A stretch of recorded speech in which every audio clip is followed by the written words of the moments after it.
समुद्र उत सिन्धुरापो यस्यामन्नं पृष्ठय।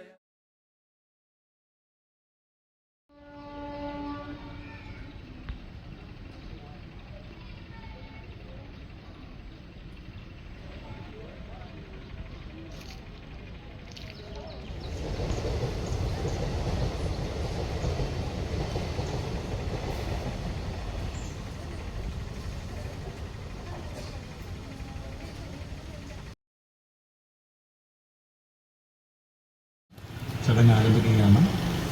ഈ ചടങ്ങിന് അധ്യക്ഷത വഹിക്കുന്നത് സ്മാരക സമിതിയുടെ ചെയർമാൻ ശ്രീ ജി സുധാകരൻ അവറുകളാണ്. അദ്ദേഹത്തെ അധ്യക്ഷ സ്ഥാനത്തേക്ക് ആദരപൂർവ്വം ക്ഷണിക്കുന്നു. തകഴി ശിവശങ്കരപിള്ള അന്തരിക്കുന്നു. അതിനെ തുടർന്നാണ് നമ്മുടെ ചെയർമാൻ്റെ മുൻകൈയിൽ ഈ ശങ്കരമംഗലം ഏറ്റെടുക്കുവാനും അത് ഒരു സമിതിയായി മ്യൂസിയമായി രൂപാന്തരപ്പെടുത്താനുമൊക്കെ ശ്രമം നടത്തിയത്. 2000-ലാണ് അതിൻ്റെ ആദ്യ സമിതി നിലവിൽ വരുന്നത്. ഇപ്പോൾ 24 വർഷങ്ങളായി മാറി മാറി വരുന്ന സമിതികളുടെ നേതൃത്വത്തിലാണ് ഈ പരിപാടികൾ നടന്നു വരുന്നത്. മലയാള സാഹിത്യത്തെ തൻ്റെ ചെളിപുരണ്ട കാലുമായി വിശ്വത്തോളം ഉയർത്തിയ വിശ്വത്തോളം ഉയർത്തിയ മഹാനായ എഴുത്തുകാരൻ്റെ സ്മരണ നിലനിർത്തുന്നതിനുള്ള പ്രവർത്തനങ്ങളാണ് നമ്മൾ നടത്തി വരുന്നത്. ഇതിന് ഏറ്റവും പ്രധാനപ്പെട്ട ഒന്ന് കേരളത്തിൽ തന്നെ ഏറ്റവും ശ്രദ്ധേയമായ ഒരു മ്യൂസിയം നിർമ്മാണം ഏറെ വർഷങ്ങളായി അതിൻ്റെ ആലോചനകളും പ്രവർത്തനങ്ങളുടെ തുടക്ക പ്രവർത്തനങ്ങളുമൊക്കെ നടന്നു വരികയാണ്. അത് അതിൻ്റെ പൂർത്തീകരണത്തിലേക്ക് എത്തുന്നൊരു സാഹചര്യമാണ് ഇപ്പോൾ ഉള്ളത്. എല്ലാ ഏപ്രിൽ മാസത്തെയും സാഹിത്യോത്സവങ്ങളിൽ നമ്മൾ ആ വിവരങ്ങൾ ഇവിടെ ആവർത്തിച്ച് പറയാറുണ്ടായി. പക്ഷേ ഇപ്പോൾ നമ്മൾ ഈ വേദിയിൽ നിന്ന് ഞാൻ സംസാരിക്കുമ്പോൾ തൊട്ടു പിന്നിൽ അതിൻ്റെ നിർമ്മാണ പ്രവർത്തനങ്ങൾ ദ്രുതഗതിയിൽ നടന്നു വരികയാണ്. ഒരു 1.5 വർഷക്കാലം കൊണ്ട് പൊതുജനങ്ങൾക്ക് തുറന്നു കൊടുക്കാൻ കഴിയുന്ന തരത്തിൽ കേരളത്തിലെ തന്നെ ഏറ്റവും ശ്രദ്ധേയമായ ഒരു മ്യൂസിയമായി അത് മാറുമെന്ന് പ്രതീക്ഷിക്കുകയാണ്. തകഴിയുടെ ജീവിതത്തെയും കാലത്തെയും കൃതികളെയും നാടിൻ്റെ ജോഗ്രഫിയെയും ഒക്കെ അടയാളപ്പെടുത്തുന്ന ചലിക്കുന്ന ഒരു മ്യൂസിയമായിരിക്കും. നിർജീവമായ ഒരു മ്യൂസിയമായിരിക്കില്ല. അത് ഒരു ചലനാത്മകമായ ഒരു മ്യൂസിയമായിരിക്കും. നമുക്കവിടെ പ്രവേശിക്കുമ്പോൾ അതിലെ കഥാപാത്രങ്ങളെയൊക്കെ നമുക്ക് ലൈവായി കാണാൻ കഴിയുന്ന തരത്തിലുള്ള ഒരു ഇൻസ്റ്റലേഷൻസ് ഉൾപ്പെടെയുള്ള ഒരു മ്യൂസിയമായി മാറുന്നതിനുള്ള പ്രവർത്തനങ്ങൾ നടന്നു വരികയാണ്. ചെയർമാൻ്റെ വളരെ ഇനിഷ്യേറ്റീവ് ഉണ്ടായതുകൊണ്ടാണ് ഇപ്പോൾ ഇത്ര ദ്രുതഗതിയിൽ നടക്കാൻ ഇടയായത്. ഇതാണെങ്കിൽ ലേബർ കോൺട്രാക്ട് സൊസൈറ്റിയുടെയാണ് അതിൻ്റെ പ്രവർത്തനങ്ങൾക്ക് നേതൃത്വം നൽകുന്നത്. എന്തായാലും അടുത്ത വർഷം നമ്മൾ ഏപ്രിൽ മാസത്തിൽ ഇവിടെ ഇങ്ങനെ ചേരുമ്പോൾ അതിൻ്റെ പ്രവർത്തനങ്ങൾ ഏതാണ്ട് പൂർത്തീകരണത്തോടടുക്കുമെന്നാണ് ഞങ്ങൾ പ്രതീക്ഷിക്കുന്നത്. ഇപ്പോൾ ഇവിടെ തകഴിയുടെ 25ാമത്തെ ചരമവാർഷികമാണ്. 24 വർഷം പൂർത്തീകരിച്ച് ഇപ്പോൾ ഇവിടെ നടക്കുന്നത്. മാധ്യമങ്ങളൊക്കെ തന്നെ ആ മഹാൻ്റെ ആ ചരമവാർഷികത്തെ വളരെ ഗൗരവമായി തന്നെ സമീപിച്ച ലേഖനങ്ങളൊക്കെ എഴുതി വന്നിട്ടുണ്ട്. പക്ഷേ നമ്മളെ സംബന്ധിച്ച് ഈ വർഷം വിപുലമായ പരിപാടികൾ നടത്താൻ പറ്റാത്തൊരു സാഹചര്യമാണ് ഉണ്ടായിട്ടുള്ളത്. എല്ലാ വർഷവും ഏപ്രിൽ 10 മുതൽ അദ്ദേഹത്തിൻ്റെ ജന്മദിനമായ 17 വരെ വിപുലമായ പരിപാടികളോട് സാഹിത്യോത്സവം വലിയ തരത്തിൽ നമ്മൾ നടത്തി വന്നിരുന്നു.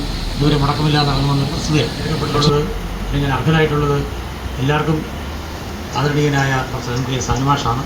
സാനുമാഷിൻ്റെ ആ പുരസ്കാര വിതരണം മെയ് മാസത്തിൽ ഇതിന് വെളിയിൽ സ്കൂളിലോ മറ്റെവിടെയെങ്കിലും സൗകര്യപ്രദമായ സ്ഥലത്ത് വിപുലമായ പരിപാടികളോട് സംഘടിപ്പിക്കുന്നതിന് വേണ്ടിയിട്ട് സമിതി ആലോചന നടത്തിയിട്ടുണ്ട്.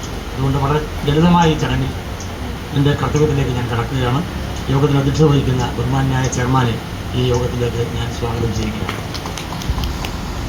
നമ്മുടെ എല്ലാ വർഷവും ഏപ്രിൽ 10 മുതൽ 17 വരെ നടക്കുന്ന സാഹിത്യോത്സവത്തിൽ 10-നോ 17-നോ ഏതെങ്കിലും ഒരു ദിവസം നിർബന്ധമായും ഇവിടെ ഉണ്ടാകുന്ന ഒരു വ്യക്തിയാണ് ബഹുമാന്യായ ഇന്നത്തെ ഉദ്ഘാടക ഈ പ്രതിഭ എന്നുള്ളത്. അത് ഈ നാട്ടുകാരി എന്ന നിലയിൽ തകഴിയുടെ വീടുമായും തകഴിയുമായും ഒക്കെയുള്ള ആത്മബന്ധം എന്ന നിലയിൽ എല്ലാ വർഷത്തെ പരിപാടിയിലും പങ്കെടുക്കുന്ന വ്യക്തിയാണ്. ഈ വർഷവും ഇലക്ഷൻ്റെ തിരക്കുകൾക്കിടയിൽ ഈ നേരത്തെ തന്നെ നമ്മൾ അറിയിച്ചത് പ്രകാരം കൃത്യസമയത്ത് തന്നെ ഇവിടെ എത്തിച്ചേർന്നുകൊണ്ട് ബഹുമാന്യായ MLA ഈ യോഗത്തിലേക്ക് ഞാൻ സ്വാഗതം ചെയ്യുകയാണ്. ഈ അനുസ്മരണ പ്രഭാഷണം നടത്തുന്നത് സമിതിയുടെ വൈസ് ചെയർമാൻ കൂടിയായ വാഗ്മി കൂടിയായ ഗോപിനാഥൻ സാറാണ്.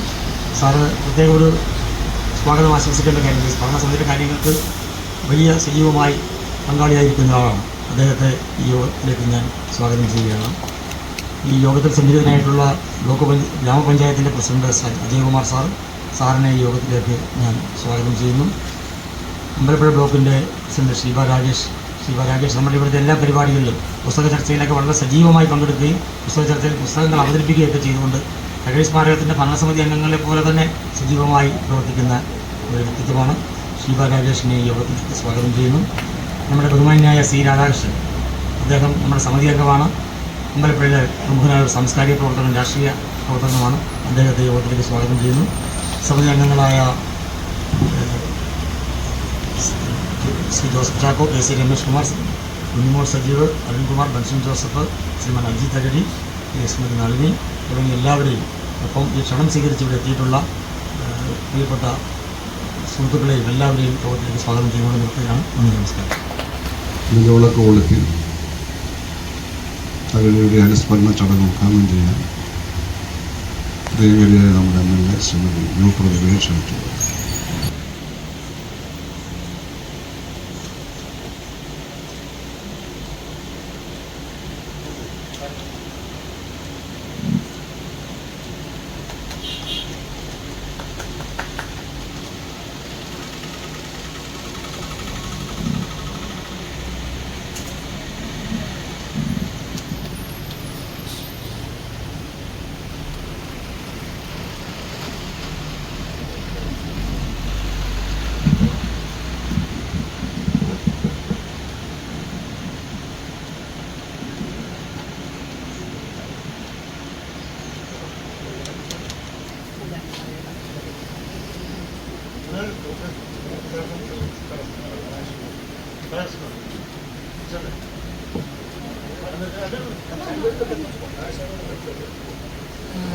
ഈ ഒരു സ്മാരകത്തോട് അങ്ങേയറ്റം സ്നേഹത്തോടെയും ആത്മാർത്ഥതയോടെ ഇടപെട്ടുകൊണ്ടിരിക്കുന്ന സ്മാരക സമിതിയുടെ ചെയർമാനായി കൂടി പ്രവർത്തിക്കുന്ന സുധാകരൻ സാറ് ഇവിടെ സ്വാഗതം പറഞ്ഞ അങ്ങേയറ്റം വളരെ ഡെഡിക്കേഷനോടുകൂടിയാണ് പ്രിയപ്പെട്ട സഹാവ് വലിയ അജയകുമാർ ഇവിടെ പ്രവർത്തിച്ചുകൊണ്ടിരിക്കുന്നത്.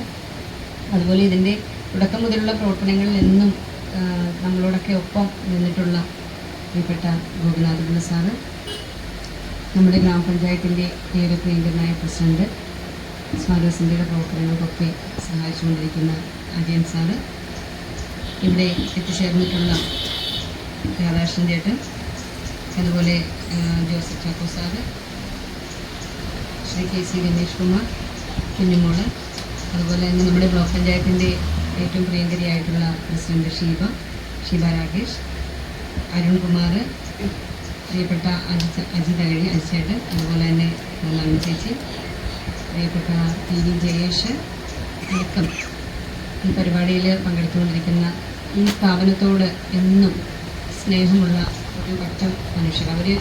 ഈ ആൾക്കാരെന്നും ഇവിടെ ഈ പരിപാടി ചെറുതും വലുതുമായ പരിപാടി ആയിക്കൊണ്ടേ നിങ്ങളെല്ലാവരും ഇവിടെ എത്തിച്ചേരും. ഇത്തവണ സുധാകരൻ സാർ പറഞ്ഞതുപോലെ തെരഞ്ഞെടുപ്പിൻ്റെ കാലം ഒക്കെയാണ്. അപ്പോൾ നമുക്ക് ഒരുപാട് പരിമിതികളുണ്ട് ഒരു പരിപാടി നടത്താൻ. കൂടാതെ ഇവിടെ മനോഹരമായൊരു കൺസ്ട്രക്ഷൻ നടന്നുകൊണ്ടിരിക്കുകയാണ്. നമ്മൾ വർഷങ്ങളായി നമ്മുടെ ഒരു ആഗ്രഹമായിരുന്നു. സാറ് തന്നെ ഇതിൻ്റെ സ്മാരക സമിതിയുടെ പൂർണ്ണമായ ചുമതല വഹിച്ചുകൊണ്ടിരുന്ന സമയം, അന്നാണ് നമുക്ക് മന്ത്രി എന്ന നിലയിൽ MLA ആയിട്ടിരുന്നപ്പോഴും ഈ ഭാഗത്തിൻ്റെ ചുമതല ഉണ്ടായിരുന്ന സമയം നമ്മുടെ ഈ സ്മാരക സമിതിയുടെ അല്ലെങ്കിൽ തകഴി സ്മാരകത്തെ കേരളത്തിലെ ഏറ്റവും ശ്രദ്ധേയമായൊരു സ്ഥാപനമാക്കി മാറ്റാൻ വേണ്ടി നടത്തിയിട്ടുള്ള ശ്രമകരമായ ഇടപെടൽ ഞാനിപ്പോൾ ഓർക്കുകയാണ്. ഇന്നും നമുക്ക് സാറ്, എനിക്ക് തോന്നുന്നു ഇതിൻ്റെ ഒരു പുറകിൽ തന്നെ നിന്നുകൊണ്ട് എപ്പോഴും ഇതിൻ്റെ ഉന്നമനത്തിന് വേണ്ടി പ്രവർത്തിക്കുകയാണ്. സ്ഥലമെടുപ്പൊക്കെ വലിയ എഫേർട്ടായിരുന്നു അന്ന്. സ്ഥലമെടുക്കാൻ കഴിഞ്ഞു. കുറച്ചുകൂടി സ്ഥലം പണം കൊടുത്ത് തന്നെ ഗവൺമെൻറ്റിനെ കൊണ്ടത് വാങ്ങിപ്പിക്കാൻ വേണ്ടിയിട്ടുള്ള ഇടപെടൽ നടത്തി. എന്നിട്ടും അവിടെയും ഇന്നും അങ്ങനെ മുന്നോട്ട് കൊണ്ടുപോവുകയാണ്. ഏറ്റവും മനോഹരമായിട്ടായിരിക്കും ആ ഒരു മ്യൂസിയം അവിടെ നമ്മൾ പണിത് കഴിയുമ്പോഴത്തേക്കും അന്ന് നമ്മൾ പറഞ്ഞ പോലെ ഷേക്സ്പിയറിൻ കഥാപാത്രങ്ങളെ വെച്ചതുപോലെ തകഴിച്ചേട്ടൻ്റെ കഥയിലെ കഥാപാത്രങ്ങൾ ഇവിടെ ശരിക്കും ദൃശ്യ ആവിഷ്കാരങ്ങൾ പോലെ ഇവിടെ വരികയാണ്. അപ്പോൾ അന്നേരം ഇതിൻ്റെ ഒരു പ്രാധാന്യം കൂടും. അപ്പോൾ എനിക്കറിയാം ഒരുപാട് പേര് ഇതിൽ പോകുമ്പോൾ കയറുന്നുണ്ട്, പക്ഷേ ആൾക്കാർക്ക് അതിൻ്റെ ഒരു ഇമ്പാക്റ്റ് കറക്റ്റ് കിട്ടുന്നില്ല. ഒത്തിരി പേര് ഇവിടെ ആരിപ്പോൾ അമ്പലപ്പുഴ അമ്പലത്തിൽ തൊഴാൻ വരുന്ന ഒരുപാട് സുഹൃത്തുക്കളുണ്ട് പല ജില്ലയിൽ നിന്ന്. അപ്പോൾ അവരൊക്കെ എന്നോട് പറയും തകഴി സ്മാരകത്തിൽ വന്നു, പക്ഷേ ഇപ്പോൾ വരുമ്പോൾ ഇതിൻ്റെ കൺസ്ട്രക്ഷനൊക്കെ നടക്കുന്നതുകൊണ്ട് അതിൻ്റെ ഒരു പൂർണ്ണമായ എന്താണെന്നുള്ളത് ഇപ്പോൾ അവർക്ക് അറിയാൻ കഴിയുന്നില്ല. കാരണം കൺസ്ട്രക്ഷൻ നടക്കുന്ന സമയത്ത് അങ്ങനെയാണല്ലോ. ഇപ്പോൾ അവിടെ കുറേ സാധനങ്ങളുണ്ട്, കൂട്ടിയിട്ടിട്ടുണ്ട്. അതെല്ലാം പൂർണ്ണതയിലേക്കാകുമ്പം ഇനിയും ഒരുപാട് തലയെടുക്കും. ഈ ഒരു സ്മാരകത്തിന് ഒത്തിരി പ്രത്യേകതകളുണ്ട്.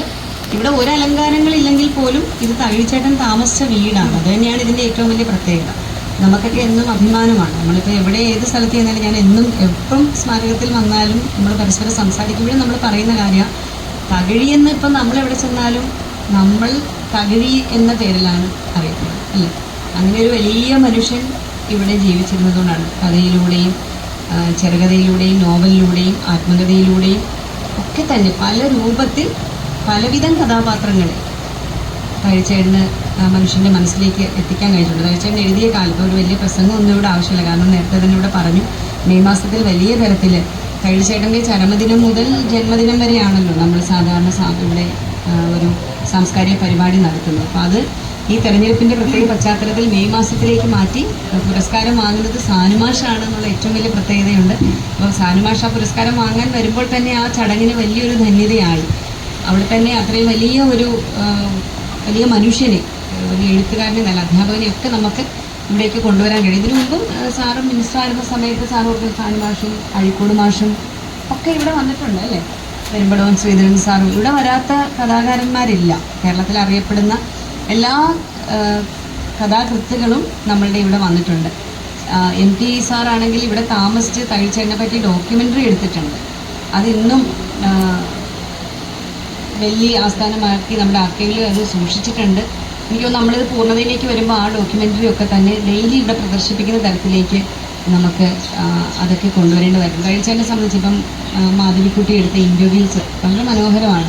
നമ്മളതിപ്പോൾ യൂട്യൂബിലൊക്കെ കാണാൻ കഴിയും. എത്ര രസകരമായിട്ടാണ് ആ ഇൻ്റർവ്യൂ. അപ്പോൾ അത്രയും ഇൻ്റർവ്യൂസ് എല്ലാം നമ്മളൊന്ന് കൃത്യമായി ഏറ്റവും മനോഹരമായി നമുക്ക് പ്രദർശിപ്പിക്കാവുന്ന രീതിയിലേക്ക് തകഴിച്ചേട്ടനെ കുറിച്ച് വന്നിട്ടുള്ള എല്ലാ ഇൻ്റർവ്യൂസും ഒക്കെ നമ്മൾ എടുക്കണം.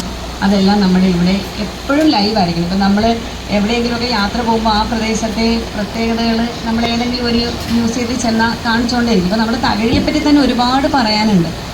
തകഴി ക്ഷേത്രം അല്ലെങ്കിൽ ആ പരിസരം, പിന്നെ തകഴിച്ചേട്ടൻ നടന്നു പോയിട്ടുള്ള വഴികൾ, തകഴിച്ചേട്ടന് സ്വന്തമായിട്ട് കൃഷിയുണ്ട് അല്ലേ. ചില പാടശേഖരത്തിൽ ഒരുപാട് ആ പാടം. അപ്പോൾ തകഴി സ്മാരക സമിതിയിൽ ഇപ്പോൾ നമുക്ക് അംഗങ്ങളെല്ലാവരും വളരെയധികം കാൽപ്പനികതയുള്ളവരാണ് ഇപ്പോൾ വന്നിരിക്കുന്നത്. എഴുതുന്നവരും ചേച്ചിയടക്കം എല്ലാവരും ഉണ്ട്, നന്നായി ചിന്തിക്കുന്നവരും ഒക്കെ ഉണ്ട്. അപ്പോൾ നമുക്ക് ചില സജഷൻസ് എന്ന് പറയുമ്പം പറയേണ്ട കാര്യമില്ല, നിങ്ങൾക്കറിയാം. എങ്കിലും എനിക്ക് എൻ്റെ മനസ്സിൽ വരുന്നൊരു ആശയമാണ് തകഴിച്ചേട്ടൻ നടന്നു പോയ പാടശേഖരം ഒരു 2-3 എണ്ണമെങ്കിലും അതേപോലെ നിലനിർത്തണം. കല്ലുകെട്ടൊന്നും ഇല്ലാതെ അതേപോലെ നിലനിർത്താനായിട്ട്. കാരണം ആധുനികത വരണ്ട. ഞാൻ തകഴിച്ചേട്ടൻ്റെ കഥയൊക്കെ വായിക്കുമ്പോൾ ഞാൻ ഓർക്കും, നമ്മളിപ്പോൾ ഇറിഗേഷൻകാർ പറയുന്ന കേട്ടാണ് ഇപ്പോൾ എല്ലാം ചെയ്യുന്നത്. ആക്ച്വലി ഇറിഗേഷൻകാർ പറയുന്ന കേട്ടല്ല ചെയ്യേണ്ടത്. തകഴിച്ചേട്ടൻ വരച്ചു വെച്ച കഥകളിൽ നമ്മുടെ ഓരോ പാടവരമ്പിൻ്റെ അതിരുകളുണ്ട്, എവിടെയൊക്കെയാണ് നീർച്ചാലുകളെന്നുണ്ട്. ഇതെല്ലാം ആ കഥകളിലുണ്ട് മനോഹരമായിട്ട്. പക്ഷേ പലപ്പോഴും അത് നമ്മൾ നോക്കുന്നില്ല. ഇവിടെ എനിക്ക് തോന്നുന്നു വലിയൊരു ഡെവലപ്മെൻറ്റ് വന്നാലും തകഴിച്ചേട്ടൻ്റെ കഥകളൊന്ന് വായിച്ച് നോക്കിയിട്ട് ചെയ്യുവാണെന്നുണ്ടെങ്കിൽ കുറച്ചുകൂടെ എളുപ്പമാണ് അവർക്ക് ചെയ്യാനായിട്ട്.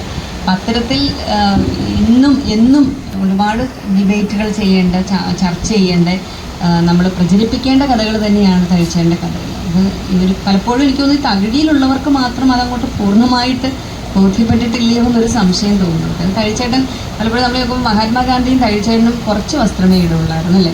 രണ്ടുപേരെ ആത്മകഥ ഭയങ്കര തൻ്റെയിടത്തോടു കൂടി എഴുതിയിരിക്കുന്നു. ഭയങ്കര തുറന്നു പറച്ചില്ല. രണ്ടുപേരും വക്കീലന്മാരായിരുന്നു. ഞാനിങ്ങനെ ചിന്തിക്കുക, ആ ഒരുപാട് സാമ്യമുണ്ട്. അപ്പം ശരിക്കും പറഞ്ഞാൽ ഈ വേഷത്തിൽ ഇപ്പം ഞാൻ രാവിലെ സുധാകരൻ സാറോട് സംസാരിക്കുന്നു. ഇപ്പോൾ ഈ മനുഷ്യരെന്ന് പറഞ്ഞാൽ ഇപ്പം സാറ് പലപ്പോഴും പറയും, സാർ എവിടെ പോയാലും മുണ്ട് തന്നെ കൊടുത്താൽ പോകുന്നതെന്ന് പറയാം. മാറ്റങ്ങൾ വരുന്നില്ല. ഈ തകഴിച്ചേട്ടൻ്റെ ഒരു കാര്യം നമ്മളെടുത്ത് നോക്കി കഴിഞ്ഞാൽ ഒരിക്കലും മാറിയിട്ടില്ല. അദ്ദേഹം വളരെ സിമ്പിളായിരുന്നു. അദ്ദേഹം എഴുതിയ കഥകൾ അദ്ദേഹം ഒരിക്കലും ഈ വീടിൻ്റെ മുകളിൽ കയറി എന്ന് പറയേണ്ട ഒരു ആവശ്യമുണ്ടായിരുന്നില്ല. അദ്ദേഹത്തിന് അറിയാമായിരുന്നു അതെല്ലാം ഇവിടെ അവശേഷിക്കും, അദ്ദേഹം അതെല്ലാം ഇവിടെ അവശേഷിപ്പിച്ചിട്ടേ പോവുള്ളൂ എന്നും മനുഷ്യൻ്റെ മനസ്സിലുണ്ടാകുന്നു. അപ്പം അതുകൊണ്ട് തന്നെ എനിക്ക് തോന്നുന്നു നമ്മുടെ നാട്ടിൽ ഇപ്പം എന്തെങ്കിലും വന്നാൽ അത് കാണിക്കുന്ന ഒരു ഷോ ഓഫ് കാലത്താണ് നമ്മൾ ജീവിക്കുന്നത്. തകഴിച്ചേട്ടൻ പച്ചയായ മനുഷ്യനായിരുന്നു.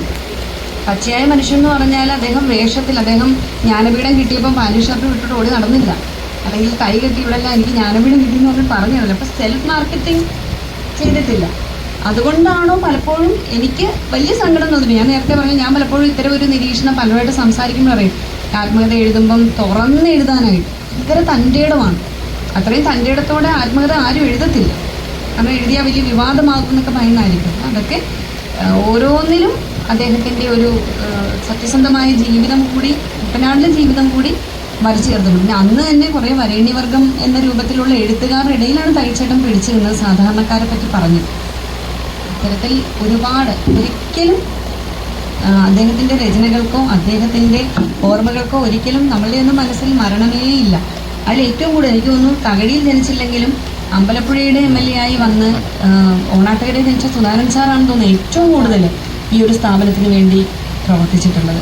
ദേവി സാഹു സാംസ്കാരിക വകുപ്പ് മന്ത്രിയായിരിക്കെ TP രാമകൃഷ്ണൻ സാഹു ഇരിക്കുകയും കുറേ മാറ്റങ്ങൾ ഇവിടെ കൊണ്ടുവരാനായിട്ട് അവർ രണ്ടുപേരും ശ്രമിച്ചത്. അതിൻ്റെ പിൻഗാമിയായി വന്നതാണ് സുധാകരൻ സാർ.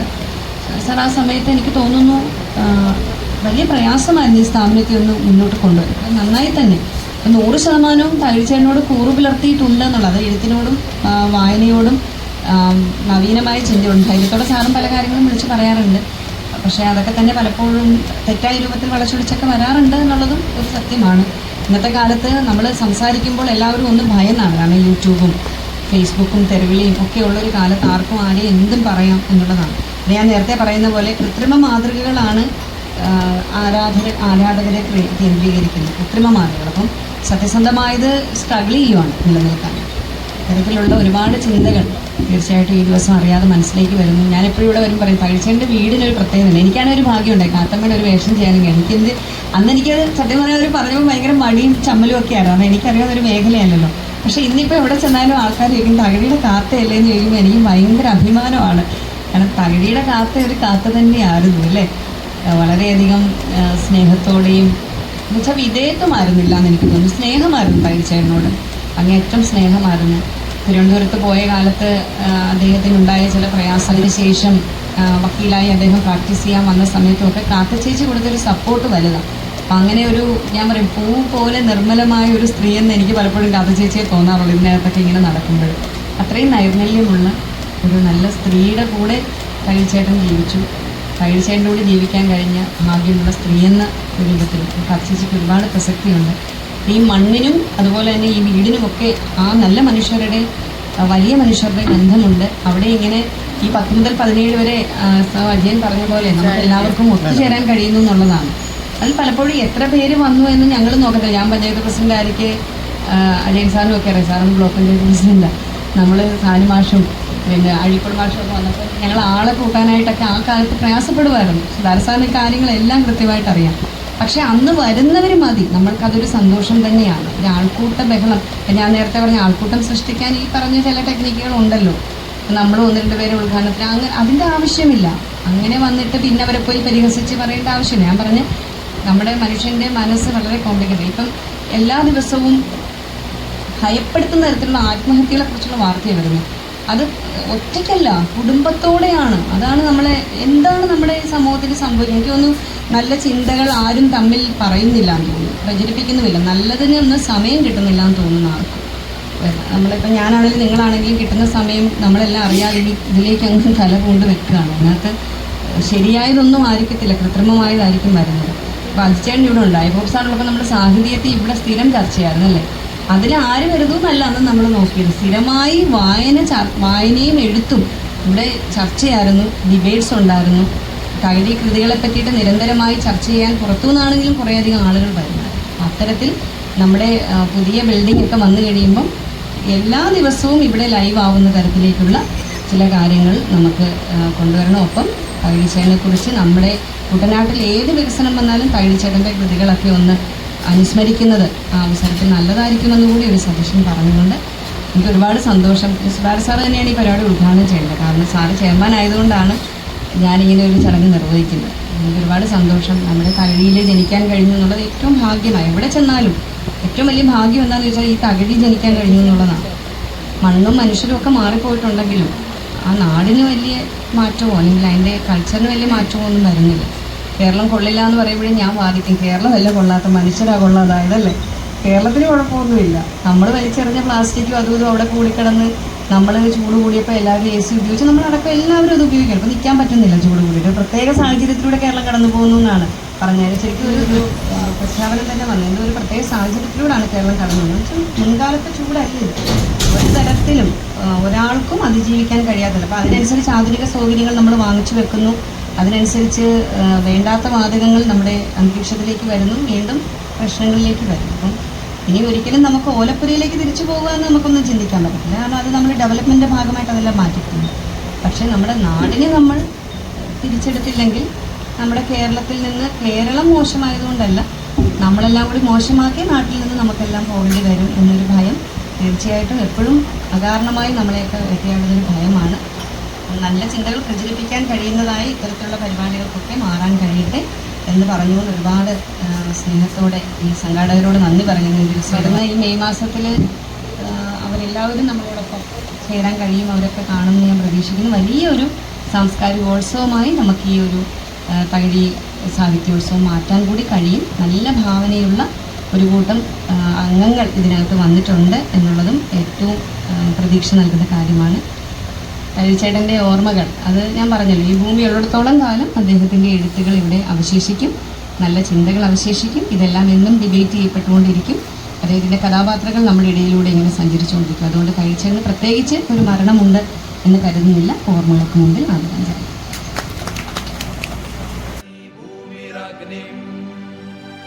इन्द्रर्षभाद्रविणेनो दधातु